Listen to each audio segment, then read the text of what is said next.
زبور 38واں۔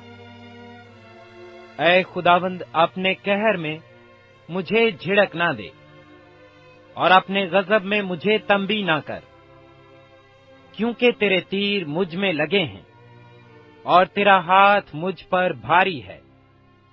تیرے قہر کے سبب سے میرے جسم میں صحت نہیں، اور میرے گناہ کے باعث میری ہڈیوں کو آرام نہیں، کیونکہ میری بدی میرے سر سے گزر گئی، اور وہ بڑے بوجھ کی مانند میرے لیے نہایت بھاری ہے۔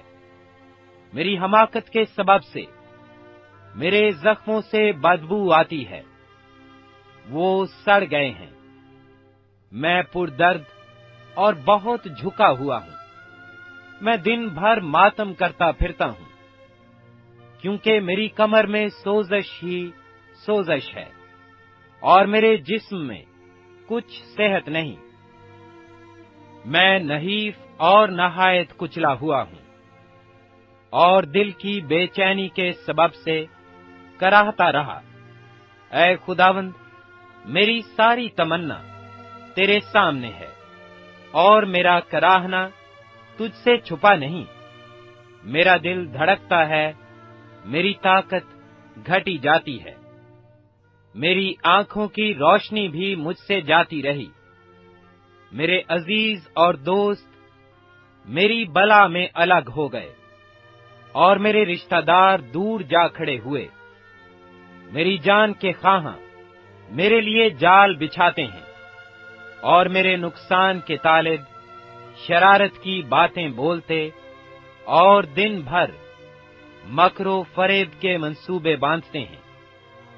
پر میں بہرے کی مانند سنتا ہی نہیں، میں گونگے کی مانند منہ نہیں کھولتا، بلکہ میں اس آدمی کی مانند ہوں جسے سنائی نہیں دیتا، اور جس کے منہ میں ملامت کی باتیں نہیں۔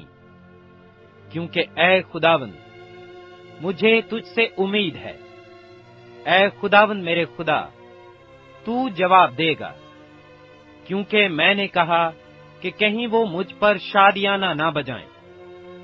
جب میرا پاؤں پھسلتا ہے تو وہ میرے خلاف تکبر کرتے ہیں، کیونکہ میں گرنے ہی کو ہوں، اور میرا غم برابر میرے سامنے ہے، اس لیے کہ میں اپنی بدی کو ظاہر کروں گا، اور اپنے گناہ کے باعث غمگین رہوں گا۔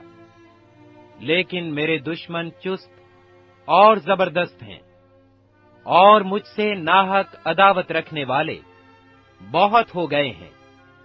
جو نیکی کے بدلے بدی کرتے ہیں وہ بھی میرے مخالف ہیں، کیونکہ میں نیکی کی پیروی کرتا ہوں۔ اے خداوند، مجھے چھوڑ نہ دے۔ اے میرے خدا، مجھ سے دور نہ ہو۔ اے خداوند، اے میری نجات، میری مدد کے لیے جلدی کر۔